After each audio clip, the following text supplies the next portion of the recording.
make some comments about chapter 5 from Genesis. Wisdom making by Allan Kardec about science, about geology, and all sciences that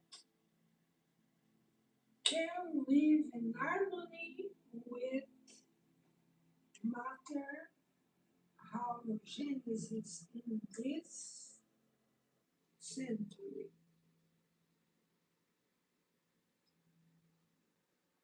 5 chapter is about ancient and modern world theories.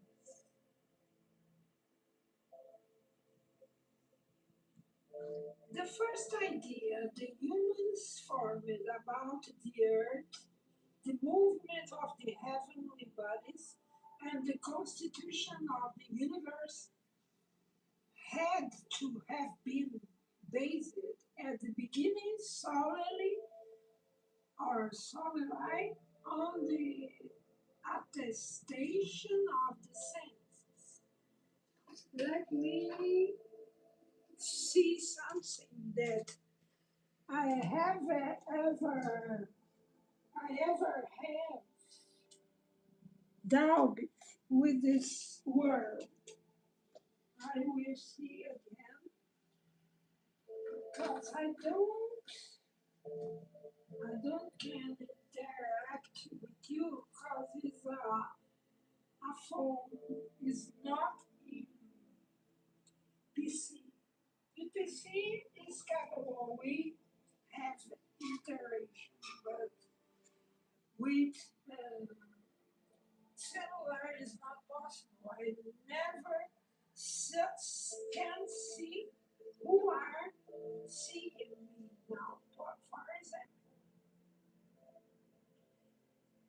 let me see this pronounce solely or solely. I don't know.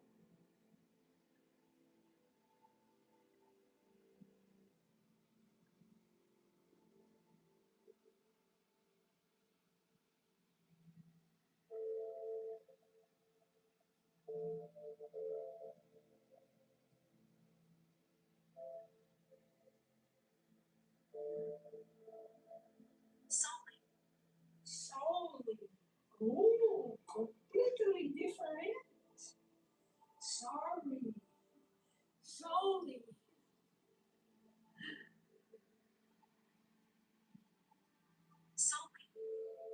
Solely. Oh, so different. I was pronounced a total lie. Solely. Solely. Beginning solely on the attestation of the senses. Um, the movement of the heavenly bodies and the constitution of the universe had to have been based on the beginning solely on the attestation of the senses.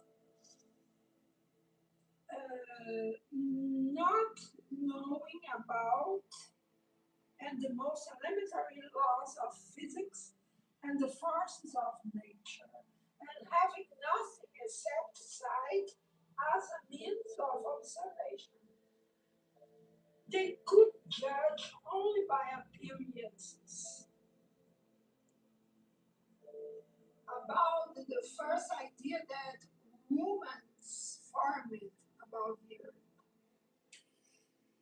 Seeing the sun appear in the morning at one end of the horizon and then disappear in the evening at the opposite end, they naturally concluded that the sun revolved around the earth, which remained stationary. If at the time someone had told them that the opposite occurred, they would have that such could not be, they would have stated. We see the sun changing places, but we don't feel the earth move. Was this the mentality of those actors? The short distance of excursions, which rarely went beyond the limits of the tribe or the valley, could not corroborate the fact that the earth was round. Besides, how could it be imagined that the earth was a ball? After all, people wouldn't have been able to stand up except on the top, and assuming the earth to be inhabited over its entire surface. How could people be living in the opposite hemisphere with their heads down and their feet up? The latter would have seen it even less possible with the Earth's rotational movement. Rotational movement. Even nowadays, when the law of gravity is known, there are relatively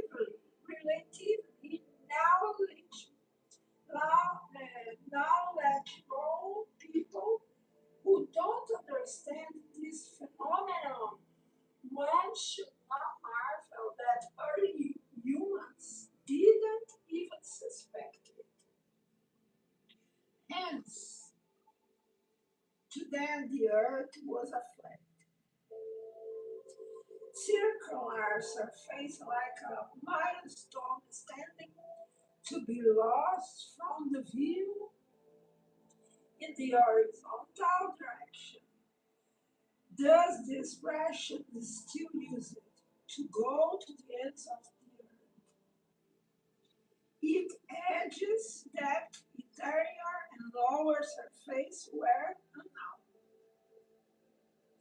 In the tree, the sky appearing in concave form was, according to the common belief, in fact a canopy whose lower edges rested on the earth and marked out its boundaries.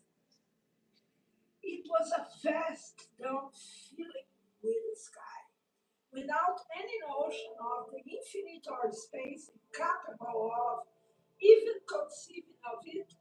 People imagined that this canopy was made of solid matter, hence the name firmament, which has survived the belief and which means firm, resistant, uh, parenthesis, from the Latin firmamento, derived from firmus, and from the Greek erma, ermatos, firm, support, prop, point of support. All these languages came the name firmament.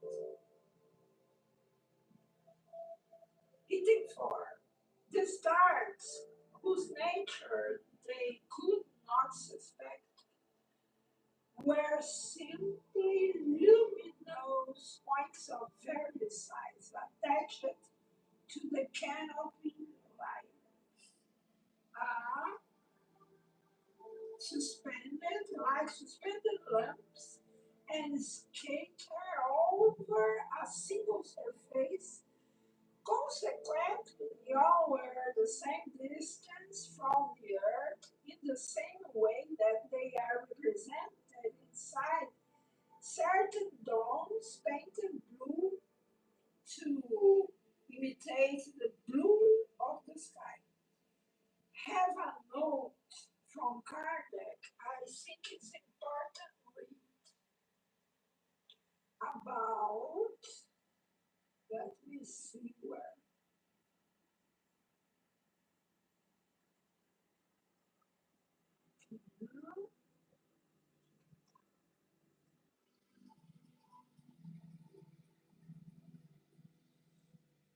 I will read because I don't saw where is this number about this note of Kardec. In the mythology, dog, dog that in the even in the day star extinguished its light and crossed the sky during the night with a dark face. It's how people of other eras, other centuries, is how these people was thinking.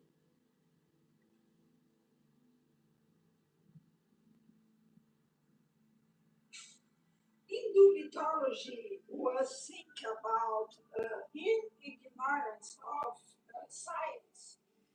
Hindu's mythology thought that in the evening, the day, the star extinguished its light and crossed the sky during the night with a dark face. Greek mythology represented the sun as Apollo's chariot, pulled by four horses.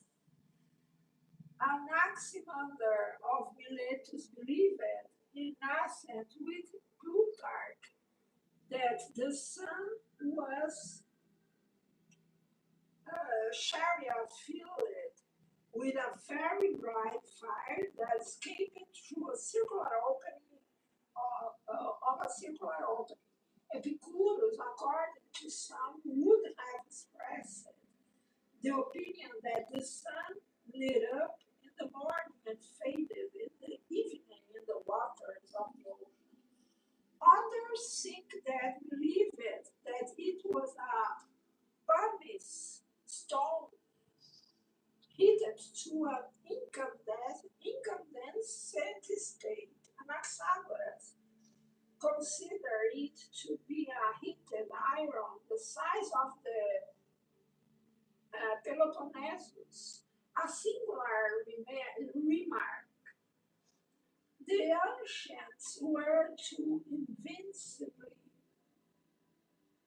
led to consider the apparent size of the sun as real that they persecuted the daredevil, daredevil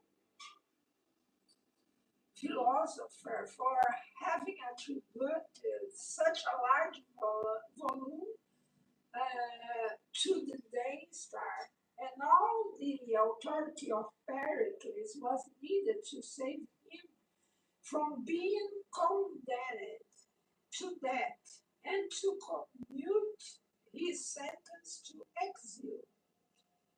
This is in Mariahh Etudes et Lectures sur l'Astronomie. If they held to such ideas in the 5th century before the Christian era, at the time of Greece's greatest intellectual prosperity, one cannot marvel at the ideas held by earliest humankind regarding to theory of the world. This is a note from Kardec. Then I was in Iten 5. The formation of clouds. Let me see before.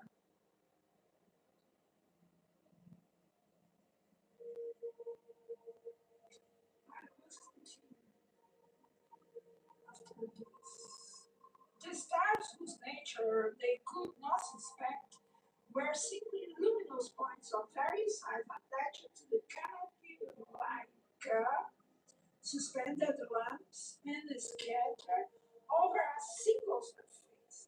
Consequently, all were the same distance from the Earth. In the same way, what they are represented inside certain dots, painting blue to intimate the blue of the sky. While today's ideas are completely different to the use of ancient expressions has been preserved. It's still stated, for instance, the starry canopy under the dome of heaven. The formation of clouds intensified due to the evaporation of Earth's waters was equally unknown at the time. It would not have crossed anyone's mind that the rain that fell from the sky had its origin on the earth, from which no one could see it rise. Thus, the belief in the existence of waters above and waters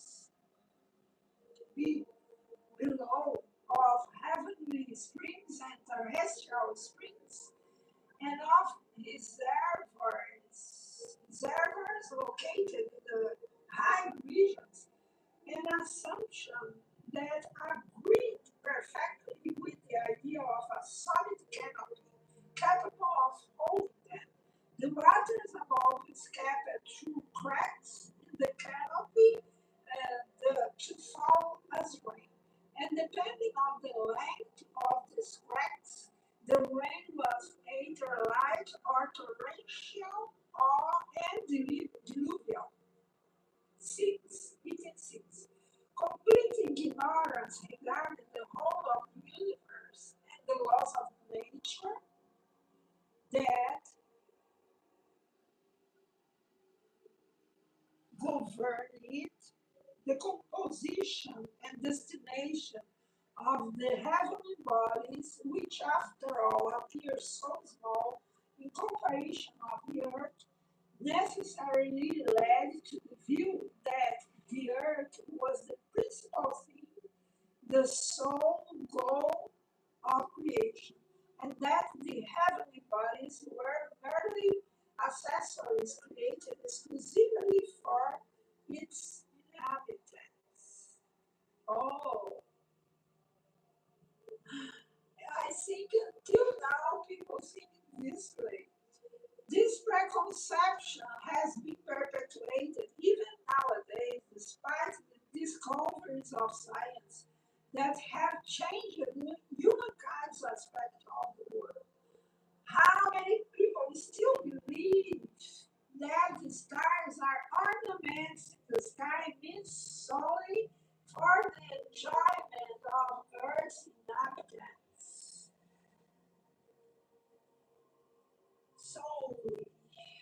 It did not take long to perceive the apparent movement of the stars, which moved en mass from east to west, rising in the evening and setting in the morning, and preserving their respective positions. For a long time, this observation had no other consequence except confirming the idea of a solid canopy carrying the stars along in its rotational movement. Carrying, carrying this. One moment.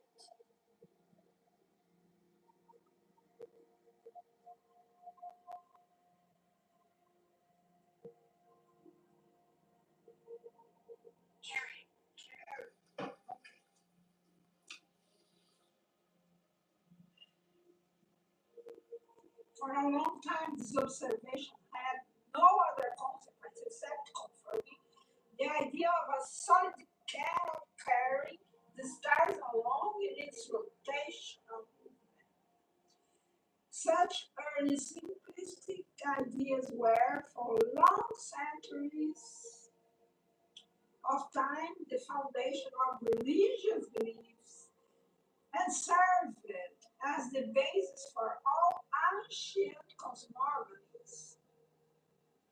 Later, by the direction of the movement of the stars and their periodic return in the same order, it was perceived that the celestial canon could not be simply a sphere anchored over Earth, but an entire hollow sphere in whose center was the Earth, always flat or more or less convex, and inhabited only on its upper surface. This was progress, at least. But upon what was the Earth anchored, it would be pointless. Anchored, it would be pointless to report all the foolish notions conceived by the imagination, such as that of the Indians, who said that it was supported by four white elephants resting on the wings of a huge vulture. The most sensible confessed that they had no idea.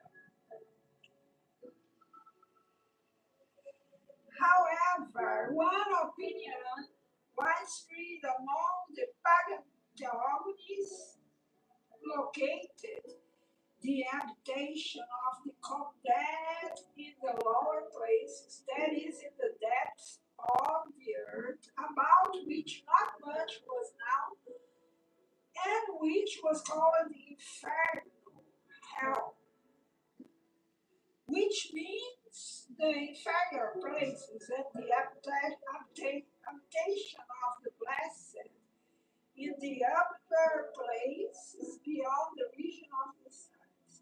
The word inferno or hell has remained to our time, although it has lost its etymological significance because geology has dislodged the place of eternal sorrows from the innards of the earth, and because astronomy has demonstrated that there is no upper or lower in infinite space.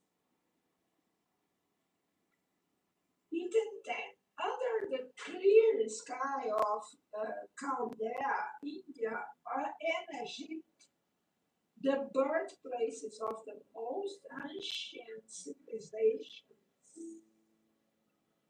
the movement of the heavenly bodies could be observed with as much precision as the lack of special instruments allowed. It was first noted that certain stars moved independently from the others, which no longer allowed the supposition that they were attached to the canopy. They were called underling stars or planets to distinguish them from the fixed stars. Their movements and periodic returns were calculated. In the diurnal movement of the starry sphere, the immobility of the North Stars was observed around each other's moved every 24 hours, and it parallel oblique circles, some larger, others smaller, according to their distance from the central stars. This was the first step toward the realization that the Earth's axis was tilted. Longer voyages enable observed the difference in the aspect of the sky according to latitude and season. The Hague of the North star above the horizon varied with the latitude and showed the way to the roundness of the earth. Thus, little by little, a more precise idea of the world was arrived at. Around 600 BC, tales of Miletus Asia Minor discovers that the sphericity of the earth, the tilt of the axis, and the cause of eclipses. A century later, Pythagoras of Samos discovers the diurnal movement of the earth on its axis and its annual movement around the sun. And he links the planets and comets to the solar system. Hipparchus of Alexandria, Egypt, 160 years BC, invents the astrolabe, calculates and predicts eclipses, observes sunspots, and determines the tropical year and the duration of the moon's revolutions. Available as these discoveries were for the progress of science, they took nearly 2,000 years to because to become popularized. Since new ideas had no means for their publication except rare manuscripts, they remained the patrimony of a few philosophers who docked them to their privileged disciples. See this? The masses, no one bothered to enlighten, didn't benefit from them at all and continue to hold to their old beliefs in ignorance. 11, eating 11. Around 1 and 2,000, not 200, no. Valuable as these discoveries were for the progress of the science, they took nearly 2,000 years to become popularized, because in principle only disciples of philosophers had, some of them had access to this information for various centuries. 2,000 years. See how the, the human development walks so slow. Because this I say to you, take care. Don't pretend be perfect in one life here in this planet. No. We must focus in happiness and work and health to this body. Don't abandon this body. It's your first house's body. Why you let your body with 50 years? I know people that with 50 years of purity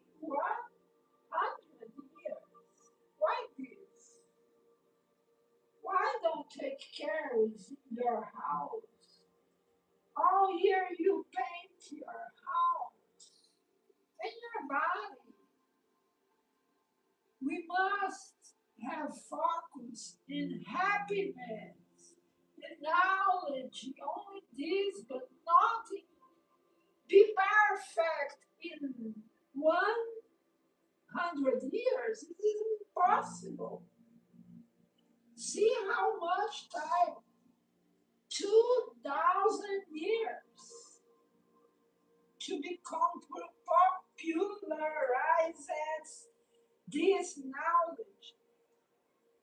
Since new ideas have no means for their application except manuscripts, they remain as the patrimony of a few philosophers who docked them to their privileged disciples.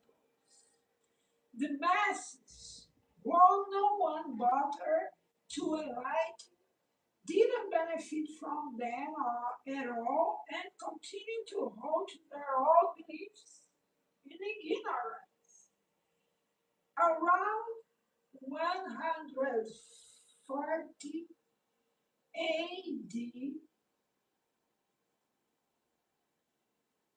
Ptolemy, one of the most illustrious men of the Alexandrian school, combining his own ideas with common beliefs and with a few of the more recent astronomical discoveries, and composed a theory that one might call mixed, which bore his name and was the only one adopted in their civilized world for close to 50 centuries. According to the Ptolemaic theory, the Earth is a sphere in the center of the universe.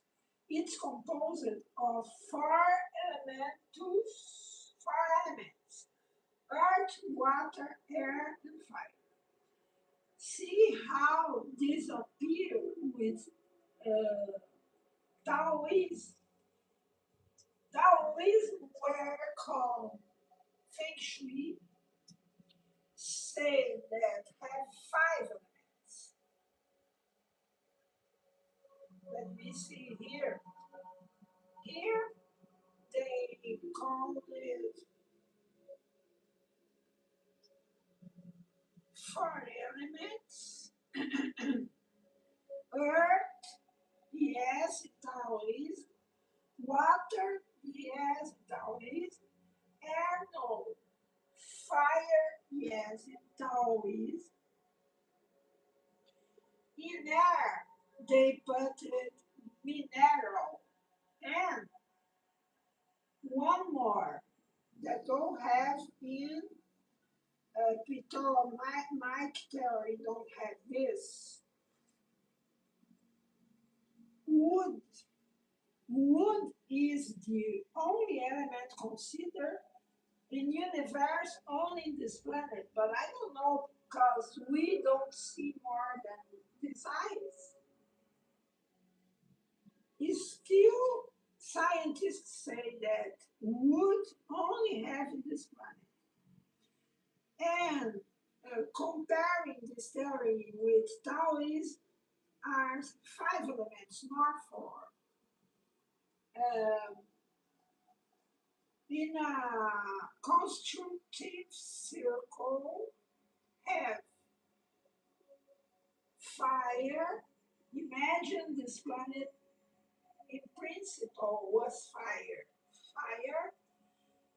After this planet to be more cold, appeared the earth. Fire, earth. In earth have minerals. Fire, earth, minerals that enrich the water. Don't have water without minerals. Fire, earth, metal, minerals, sorry, fire, earth, minerals, water, and water give food to wood, and wood give food to fire. The circle is closed. Fire give food, wood give food to fire, that give you food to create earth, that give you food to create metal, that give you food to create water, that give food to create wood. And the circle are closing. Constructive circle have this destructive circle. Contrary is, but all Taoism is based in this five elements. Theory that appeared after Chinese Taoism from Feng Shui too, that ancient people use it to plant, to construct, to dress, all based in harmony of five elements. But here, Ptolemaic theory had only four elements. Some appear. This was the first region and was called elementary. The second, called ethereal, encompassed 11 heavens or concentric spheres spinning around the earth. It's appeared to rings of Saturn, I think is this, appeared this. The mentally imagine this. The second called ethereal, encompassing 11 heavens or concentric spheres spinning around the earth as follows the heavens of the moon, of Mercury, Venus, the Sun, Mars, Jupiter, Saturn, Moon, Mercury, Venus, Sun, Mars, Jupiter, and Saturn. The fixed stars, the first crystalline transparent solid sphere, the second crystalline sphere, and finally the first mobile sphere, which gave movement to all the lower heavens and caused them to make one revolution every 24 hours. Beyond the 11 heavens was an period, the habitation of the blessed, derived from the Greek pir or pure, mechanic fire, because it was believed that this region blazed with light like fire. The belief in many superimposed heavens prevailed for a long time, but it varied regarding the numbers. The 70th heaven was usually considered the highest, hence the expression to be taken up to the 70th heaven. St. Paul said that he had been taken up to the third heaven.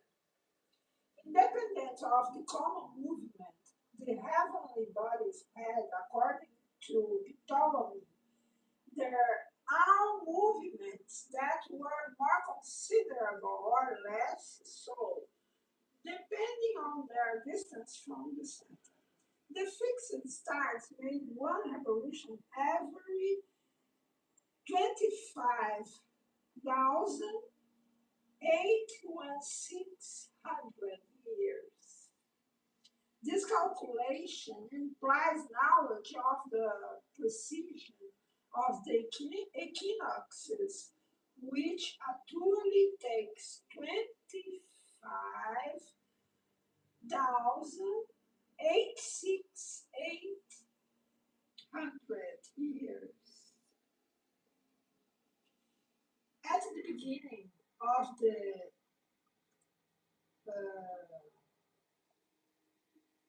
16th century, Copernicus, a famous astronomer born in Thorn, Prussia, in 1472 and died in 1543, takes up Pythagoras' ideas. He publishes a theory which confirmed every day by new observations was favorably received and did not take long to debunk that of Ptolemy. According to this theory, the sun is in the center and the planets trace out circular orbits around it. The moon is a satellite of the earth. Actually, it's this science considered. A century later, in 1609, Galileo, born in Florence, invents the telescope. Oh, in 1610, he discovers the four moons of Jupiter and calculates their revolutions. He realized that the planets don't have their own light, like the stars, but that they are illuminated by the sun and are spheres like the Earth. He observes their phases and determines the duration of their rotation on their axis. The axis of the planet is this way. Thus, with physical proof, he gives a definitive sanction to the theory of Copernicus.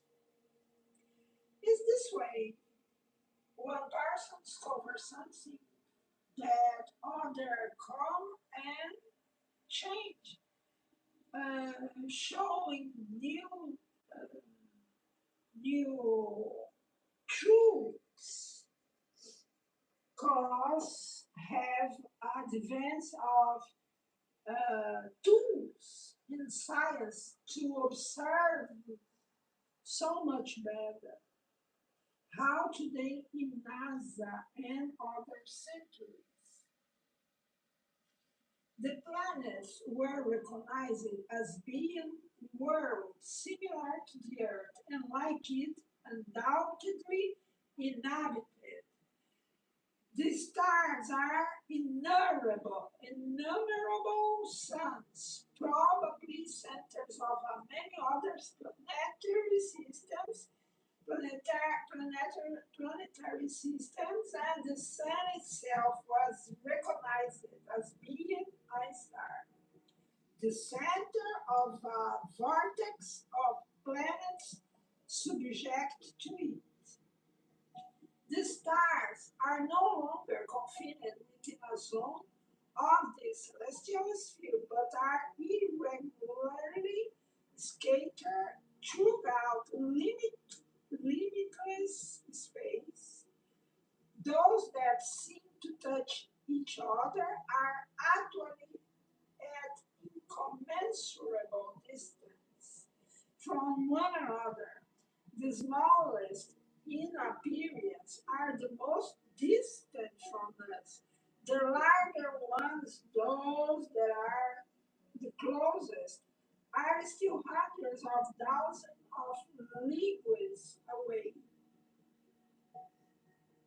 The groups to which were given the name constellations are only apparent groupings caused by distance. Their shapes are the effects of perspective, like the shapes forming for someone standing at a fixed point. observing light spread out over a vast plain or the trees of a forest. In reality, however, such groupings don't exist. If one could be transported to a region of all of these constellations, to the degree that one got closer, its form would disappear and new groups would take shape. Since these groups exist only in appearance, the significance that a superstitious common belief attributes to them is illusory, and its influence could exist only in the imagination. All feng shui, all Tao is based not in appearance, is based in something so much touched. How magnetism is this? In Taoism, you don't say constellation of Lion, Sagittarius, etc. No, don't exist this. Only exists magnetism. Today, Kardec was a greater man that worked with magnetism. To distinguish the constellations from one another, they were given names such as Leo, Taurus, Gemini, Virgo, the scales Capricorn, Cancer, Orion, Aquarius, Ursa Major, or David's chariot, Ursa Minor, the Lyre, etc., and were represented as shapes that those names, mostly from fantasy, brought to mind, but which in most cases have no relation to the apparent shape of the group of stars. Thus, it's pointless to seek such shapes in the sky. The belief in the influence of the constellations, especially those that comprise the real signs of zodiac, comes from the idea connected to the names they bear. If the one called Leo had been called as our ship, one would certainly have attributed to it a completely different influence. Is that true? Beginning with Copernicus and Galileo, the ancient cosmogonies were destroyed forever. Astronomy could only evolve, not regress. The science all is this way.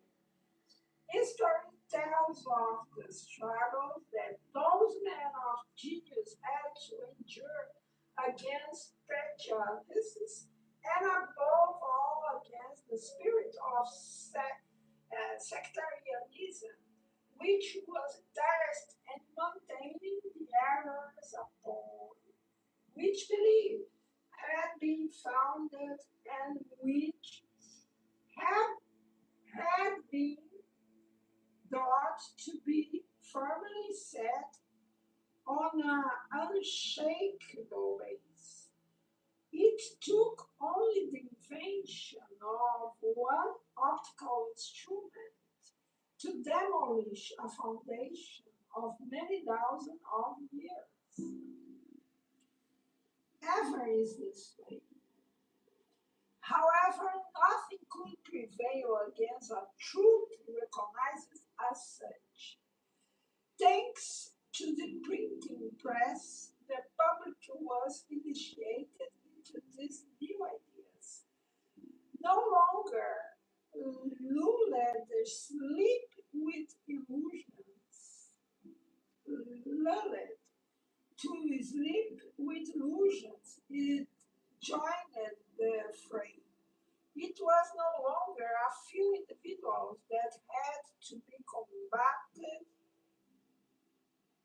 general opinion which took up the defense of the truth. How grand the universe is in comparison with the minuscule proportions that our ancestors assigned to it. How sublime the work of God is when we see it accomplished according to the eternal laws of nature. But also, how much time, how much effort of genius, how much dedication was necessary to open people's eyes and finally remove the blindfold of ignorance. Eaten 14. From there, the way was opened onto which illustrious and numerous scholars were to enter in order to complete the work that had been sketched out. In Germany, Kepler discovers the famous laws that bear his name, through which it's recognized that the planets don't trace our circular orbits, but elliptical ones, of which the Sun is occupies one of the focal points. In England, Newton discovers the law of universal gravity. Laplace in France creates celestial celestial mechanics. Finally, astronomy is no longer a system founded on conjecture or probability, but a science established on the strictest base of calculus and geometry. Thereby, one of the fundamental stones of Genesis is led around 3,300 years after Moses. See how much time too we arrived in this limited science. Still marvelous how humanity walks. But today is the day of be happy. Today is the day of have realization what your conscience, what our work realized in past, in present, and in future. The work is a bless. Without work, we don't will grow. And the science is the way you will have and saw and see magician turn it a reality in front of our eyes. This is the science. Prove the magical creation of God. Is this. The next chapter will be about general uranography, space and time, matter, laws of and forces. The first creation, the universal creation, suns and planets, moons, comets, the Milky Way, the fixed stars, the deserts of the space, the eternal succession of worlds, eternal, universal life, the diversity of worlds. Then I finish 5 chapters today. The next we will start the 6th chapter. Until the next, have a good final week with no alcohol. No, the life has so much opportunities to we have great thoughts and voyage without alcohol. No, alcohol only will destroy your body.